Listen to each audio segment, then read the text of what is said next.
अब तक ये नफरती चिंटू मुसलमानों के बारे में अनर्गल बयान दे रहे थे। इनमें प्रतिस्पर्धा लगी हुई थी कि कौन ज्यादा वाहियात बयान देता है, क्योंकि एक को राज्यसभा पहुंचना है भारतीय जनता पार्टी की मदद से, और दूसरा जिसने हमारे हनुमान जी का अपमान किया था एक वाहियात फिल्म के संवाद लिखकर, वो दोबारा भाजपा की गोद में बैठना चाहता है।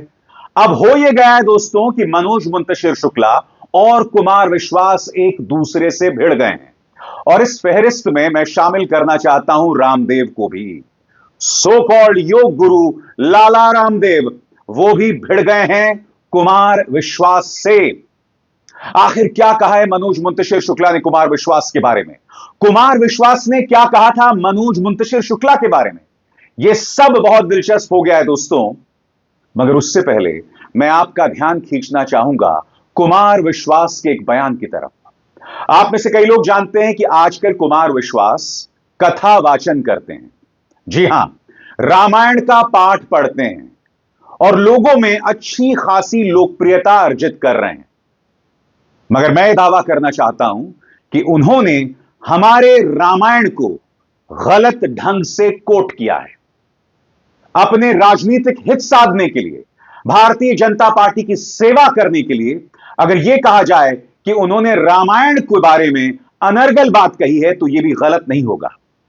उन्होंने क्या कहा है दोस्तों, इस पर गौर कीजिएगा। आम आदमी पार्टी ने इन्हें राज्यसभा में नहीं भेजा। नतीजा यह हुआ कि यह केजरीवाल के जानी दुश्मन हो गए। अब रामायण के कथा वाचन के दौरान भी ये कथा वाचन में केजरीवाल का जिक्र कर रहे हैं, शीश महल का जिक्र कर रहे हैं। अब यह मैं आप पर छोड़ता हूं कि क्या यह रामायण का अपमान है या नहीं।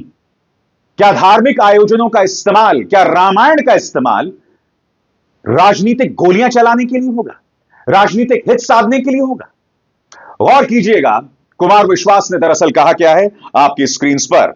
वो कहते हैं हनुमान जी की पूजा इसलिए ज्यादा होती है क्योंकि मदद तो सुग्रीव ने की थी, लेकिन सुग्रीव के मन में संशय था। सुग्रीव प्रभु के काम को भूल गया, जिसने दिलाया उसे ही भूल गया। और ऐसे मित्र अक्सर होते हैं जो दिलाने वालों को भूल जाते हैं। मेरे भी एक दो मित्र रहे हैं। सुग्रीव रास रंग में व्यस्त हो गया, सुग्रीव शीश महल में चला गया, मजा लेने लगा, 50 लाख रुपए की टॉयलेट बनवा ली। गौर कीजिएगा इन दो पंक्तियों पर। सुग्रीव शीश महल में चला गया, मजे लेने लगा, 50 लाख रुपए की टॉयलेट बनवा दी। यह आदमी रामायण का कथा वाचन कर रहा है दोस्तों। मैं आपसे पूछना चाहता हूं, रामायण में कहां लिखा है कि सुग्रीव का जो टॉयलेट था उसकी कीमत 50 लाख रुपए थी या 50 लाख डॉलर्स थी? क्योंकि उस वक्त भारत की जीडीपी जो है वो दुनिया में सबसे अच्छी थी। मैं आपसे पूछना चाहता हूं दोस्तों, यह व्यक्ति कथा वाचन कर रहा है। कुमार विश्वास, मैं आपके ट्विटर टाइमलाइन या एक्स टाइमलाइन पर गया था, आपने ऐसे कई वीडियोस डाले हैं जिसमें लोग जो हैं इमोशनल हुए जा रहे हैं। क्यों? क्योंकि आप बहुत ही खूबसूरती से कथा वाचन करते हैं, आप वाणी के धनी हैं, इस बात को नजरअंदाज नहीं किया जा सकता। मेरी मां आपकी फैन है, यह बात आप जानते हैं। मगर समानांतर तौर पर आप वो सब भूलकर एक नफरती चिंटू बन गए हैं, और इसके अलावा कुछ नहीं। आज की तारीख में शीश महल के मुद्दे पर अरविंद केजरीवाल पर निशाना साधने के लिए अब आप रामायण का सहारा ले रहे हैं। आप एक मंच का सहारा ले रहे हैं जिसका मकसद आध्यात्म है, जिसका मकसद धर्म है। यह व्यक्ति इस मंच से नफरत का प्रचार प्रसार कर रहा है, राजनीति कर रहा है, और इसके अलावा कुछ नहीं। नफरत का प्रचार प्रसार इसलिए क्योंकि इन्होंने सैफ अली खान के बेटे के बारे में अनर्गल बात कही थी। नफरत का प्रचार इसलिए क्योंकि इन्होंने यह तक कह दिया था कि कुछ लोगों ने अपने घर का नाम रामायण रख दिया, मगर इन्हें राम और लक्ष्मण के बारे में अपने बच्चों को बताना चाहिए, वरना आपकी श्री लक्ष्मी को कोई उठाकर ले जाएगा। आप जानते हैं दोस्तों, शत्रुघ्न सिन्हा के घर का नाम रामायण है, और आप यह भी जानते हैं कि उनकी बेटी सोनाक्षी सिन्हा, उनकी जो श्री लक्ष्मी है, उनकी शादी जहीर इकबाल से हुई है, अपनी मर्जी से हुई है, कोई लव जिहाद नहीं है। और अगर तुम्हें इतनी दिक्कत है एक हिंदू लड़की के मुस्लिम लड़के से शादी करने में, तो इतनी हिम्मत रखो कुमार विश्वास कि मुख्तार अब्बास नकवी और शहनवाज हुसैन पर भी कुछ बोल सको। आरएसएस के और भारतीय जनता पार्टी के उन नेताओं पर कुछ बोल सको जिन्होंने अपनी बेटियों की शादी मुसलमानों से कर दी है। मगर तुम ऐसा नहीं करोगे। तुमने एक खूबसूरत मंच को, जिसका सीधा नाता हमारी भावनाओं के साथ है, उसे जोड़ दिया है राजनीति के साथ, जो अपने आप में कितना शर्मनाक है।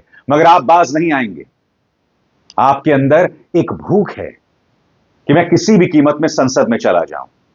और अब न सिर्फ आप भाजपा का प्रचार कर रहे हैं, बल्कि आप एक पवित्र मन से जहर उगल रहे हैं। बहरहाल, मैंने आपको यह भी बताया दोस्तों कि कुमार विश्वास और मनोज मुंतशिर शुक्ला में भिड़ंत हो गई है। ये दोनों जो है एक दूसरे के बारे में उल्टा सीधा बोल रहे हैं। और मैं आपको बतलाता हूं ऐसा क्यों हुआ। क्योंकि कुमार विश्वास इसी तरह के कथावाचन मंच से मनोज मुंतशिर पर हमला करते हैं। कहते हैं कि इस आदमी ने हमारे हनुमान के जो संवाद थे उसे छपरी या टपोरी अंदाज में लिख दिया था। मैं चाहूंगा आप गौर करें कि कुमार विश्वास ने दरअसल कहा क्या। इन लोगों ने राम पर फिल्म बनाई, कितने मूर्ख हैं। हनुमान जी से कैसी भाषा बुलवा दी, टेलीविजन पर बहस और कर रहे हैं, कह रहे हैं कि वो तो भक्त थे, भगवान थोड़े थे। भाई मेरे, राम जी को कुछ भी कह लेना बच जाएगा, इनको कुछ कहा ना तो फिर बस राम जी भी नहीं बचा पाएंगे। हनुमान जी की भाषा, पहली बार जब राम जी से संवाद किया तब हनुमान ने कहा था, मैं महाराज सुग्रीव का प्रधानमंत्री हूं।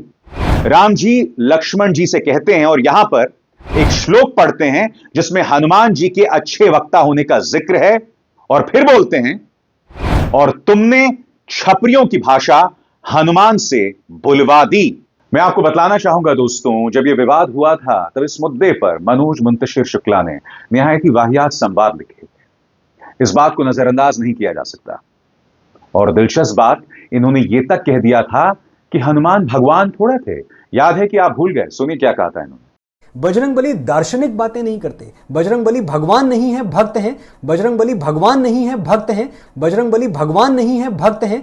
हमने उनको भगवान बनाया बाद में, क्योंकि उनकी भक्ति में वो पावर था। यह व्यक्ति इस तरह से अहंकार में डूबा हुआ था। अब क्या हुआ है, जब से वो घटनाक्रम हुआ है, ये भक्तों के दुश्मन हो गए हैं। भारतीय जनता पार्टी ने बिल्कुल जैसे दूध से मक्खी उठाकर कोई बाहर कर देता है, और तब से यह व्यक्ति लगा हुआ है कि एक बार भारतीय जनता पार्टी की कृपा मुझे मिल जाए। अब जो कुमार विश्वास ने इन पर प्रहार किया है, इनका इन्होंने पलटवार किया है। क्या कहा है, गौर कीजिएगा। दरअसल इस पूरी खबर का जिक्र भारत समाचार ने किया है, और भारत समाचार इस पर कहता है, कुमार विश्वास का मनोज मुंतशिर पर हमला। कवि कुमार विश्वास ने लेखक मनोज मुंतशिर पर करारा हमला किया है। कुमार विश्वास ने कहा है कि जो व्यक्ति हनुमान जी से संवाद करवाने की बात करता है, उसे ऐसी सजा मिलेगी कि भगवान राम भी उसे नहीं बचा पाएंगे। यह बयान उन्होंने सोशल मीडिया पर दिया, जो वायरल हो रहा है। अब इसके जवाब में मनोज मुंतशिर शुक्ला क्या कहते हैं, इस पर भी गौर कीजिए।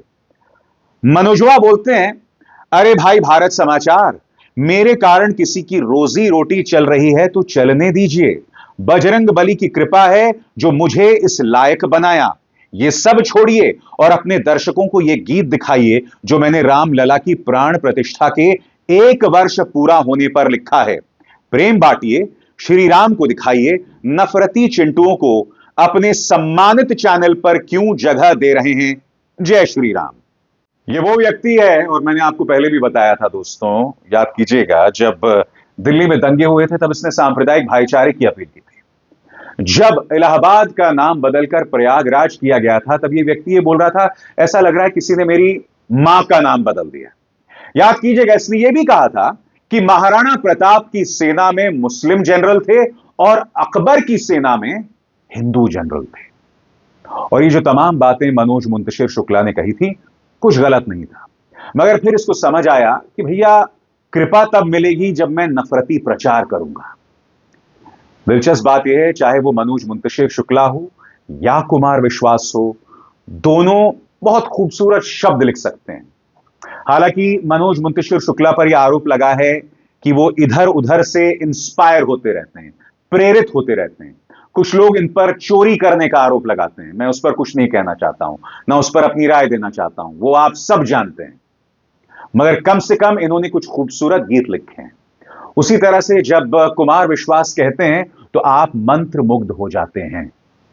मैं एक बात स्पष्ट कर दूं, जब एक ऐसी सत्ता केंद्र में हो जो आप पर दबाव बनाना चाहती है और उस दबाव के सामने अगर आप झुक जाते हैं क्योंकि आपको अपने परिवार का ख्याल रखना होता है ना, तो ऐसे लोगों से मुझे कोई आपत्ति नहीं, ऐसे लोगों पर मैं कुछ नहीं कहूंगा।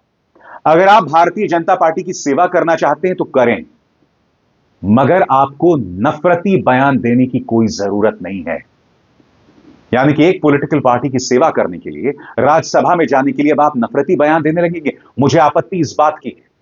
आप करिए बीजेपी की सेवा, आप रामायण का कथा वाचन भी कीजिए, मगर उस मंच से राजनीति का दुष्प्रचार मत कीजिए। सुग्रीव के पास 50 लाख रुपए की टॉयलेट, अरे भाई रामायण में ये कहां है, कहां पर जिक्र किया गया है 50 लाख रुपए की टॉयलेट का? यह आदमी मंच से बैठकर हमारी रामायण के साथ इस तरह का खिलवाड़ कर रहा है, और आज जिन लोगों की आंखों में आंसू होते हैं इनकी कथावाचन को सुनकर, क्या उन्हें इस बात पर कोई आपत्ति नहीं? यह व्यक्ति तमाम हदों को पार कर रहा है, और मैं जाहिर सी बात है कुमार विश्वास की बात कर रहा हूं। इस सेकंड रेटेड कवि मनोज मुंतशिर शुक्ला के बारे में तो खैर कुछ कहना ही नहीं चाहिए। बहरहाल मैंने एक और सज्जन का जिक्र किया है दोस्तों, रामदेव ने भी कुमार विश्वास पर प्रहार किया है। क्या कहा है मैं आपको पढ़ के सुनाना चाहता हूं। जब तक कुमार विश्वास ऐसी 2-4 बातें नहीं बोलेंगे तो उनका धंधा कैसे चलेगा। इनके माता पिता मेरे भक्त हैं, जब मेरे सामने आते हैं तो हाथ जोड़कर आते हैं। अब आप सोचेंगे कि कुमार विश्वास का कौन सा बयान है जिस पर रामदेव इस तरह से कुल बुला गए। तो बहुत पुराना बयान है और बहुत ही खूबसूरत बयान, हास्य से भरपूर, और कुमार विश्वास की इसी अदा के हम फैन भी रहे हैं, मगर अब वो कुमार विश्वास नहीं रहे। अब इस कुमार विश्वास में सच को सच, झूठ को झूठ कहने की हिम्मत नहीं रही है। अब यह व्यक्ति एक नफरती चिंटू बनता जा रहा है। तो सुनिए रामदेव कुमार विश्वास की किस बात से नाराज थे। जी हां, मनोज मुंतशिर कह रहे हैं कि मेरे बारे में उल्टा सीधा बोलने से इनकी रोजी रोटी चल रही है। रामदेव कह रहे हैं कि मेरे बारे में उल्टा सीधा बोल के इनका धंधा चल रहा है। यानी ऑल इज वेल। सारे नफरती चिंटू जिन्होंने हमारा विश्वास हासिल किया था अपने कला की वजह से, रामदेव की बात करें तो योग गुरु, मेरे परिवार में उनके बड़े फैन थे, मगर आज वो क्या हो गए हम सब जानते हैं। उसी तरह से कुमार विश्वास, मनोजवा के बारे में तो क्या कहा जाए। बहरहाल आंखें खोलिए, इनकी हकीकत को समझिए, इधर उधर मत भटकिए। अविसार शर्मा को दीजिए इजाजत। नमस्कार। स्वतंत्र और आजाद पत्रकारिता का समर्थन कीजिए, सच में मेरा साथी बनिए। बहुत आसान है दोस्तों, इस ज्वाइन बटन को दबाइए और आपके सामने आएंगे ये 3 विकल्प, इनमें से एक चुनिए और सच के इस सफर में मेरा साथी बनिए।